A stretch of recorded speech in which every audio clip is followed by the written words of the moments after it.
نماز میں خشوع کا ایک اور بہت بڑا سبب یہ ہے کہ جس کے ذریعے سے انسان اپنی نماز میں خشوع پیدا کر سکتا ہے، وہ یہ ہے کہ بندہ اس بات کو اچھی طرح سے جان لے کہ بندے کا اللہ تعالیٰ کے بغیر گزارا نہیں ہے۔ اللہ تعالیٰ کے سامنے انسان فقیر ہے، محتاج ہے، سوالی ہے، منگتا ہے۔ اللہ تعالیٰ کے بغیر بندہ ایک منٹ اور ایک سیکنڈ کے لیے بھی نہیں رہ سکتا۔ کوئی گزارا نہیں ہے، ایک سانس بھی انسان اللہ تعالیٰ کی مدد کے بغیر، اللہ تعالیٰ کی طرف سے اس کو مدد نہ ملے، ایک سیکنڈ کے لیے بھی انسان جو ہے نا وہ اللہ تعالیٰ سے مستغنی نہیں ہو سکتا۔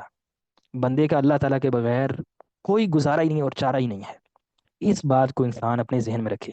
دیکھیے، ہم دنیا میں رہتے ہیں، اگر ہمیں یہ بات پتہ چل جائے، اگر ہمیں یہ بات پتہ چل جائے کہ میرا کام پھنسا ہوا ہے، اٹکا ہوا ہے، اور دنیا میں صرف ایک فلاں بندہ ہے، وہی اس کام کو کر سکتا ہے،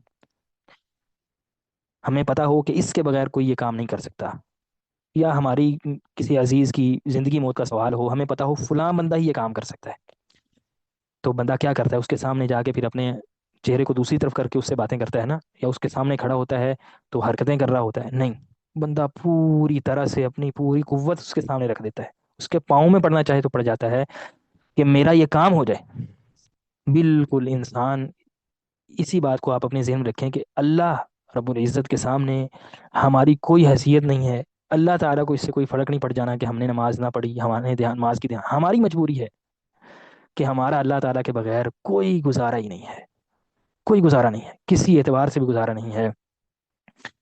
تو ہم ہر وقت اللہ تعالیٰ کے محتاج ہیں۔ تو جب آپ یہ بات ذہن میں رکھیں گے، پھر جب اللہ تعالیٰ کے سامنے جائیں گے کہ ساری دنیا کا کام کون کرنے والا ہے؟ اللہ تعالیٰ۔ کچھ بھی میرا دنیا میں کوئی کام اٹکا ہوا ہے یا آخرت میں نے حاصل کرنی ہے، تو سارے خزانوں کی چابیاں کس کے پاس ہیں؟ اللہ تعالیٰ کے پاس ہیں۔ اس کی طرف سے حکم ہونا ہے، توفیق ہونی ہے، تو کام ہو جانا ہے۔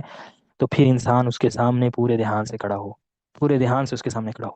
اللہ اکبر! ہم بھی عجیب لوگ ہیں نا، ہمارا کوئی کام اٹکا ہو تو ہم نماز میں سوچ رہے ہوتے ہیں کہ اب میں نے فلاں بندے سے ملوں گا، اسے یہ بات کہوں گا، یا فلاں کام کروں گا تو پھر میرا یہ کام ہو جائے گا، فلاں جو ہے مشکل اور مصیبت آئی ہوئی ہے، اگر میں یہ والا طریقہ اختیار کروں تو پھر یہ کام ہو جائے گا، فلاں بندے کو کہتا ہوں، اس کی سفارش ڈلواتا ہوں۔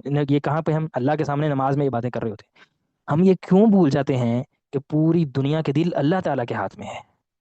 اگر ہم اللہ تعالیٰ کے سامنے اپنی حاجت کو رکھ لیں، اس کے سامنے صحیح طرح سے عبادت کو بجا لائیں، اس سے دعا کریں، تو پوری دنیا جس کے بارے میں ہم سوچ رہے ہوتے ہیں اب میں نے جا کے یہ کام کرنا ہے، اب میرا یہ کام رہ گیا ہے، اگر یہ نہ ہوا تو ایسے ہو جائے گا، اگر یہ میں نے نہ کیا تو فلاں ناراض ہو جائے گا، یا یہ کام اگر میں نے سفارش ڈلوا لوں تو پھر میرا یہ کام ہو جائے گا، ان سب لوگوں کے دل کس کے ہاتھ میں ہیں؟ اللہ تعالیٰ کے ہاتھ میں۔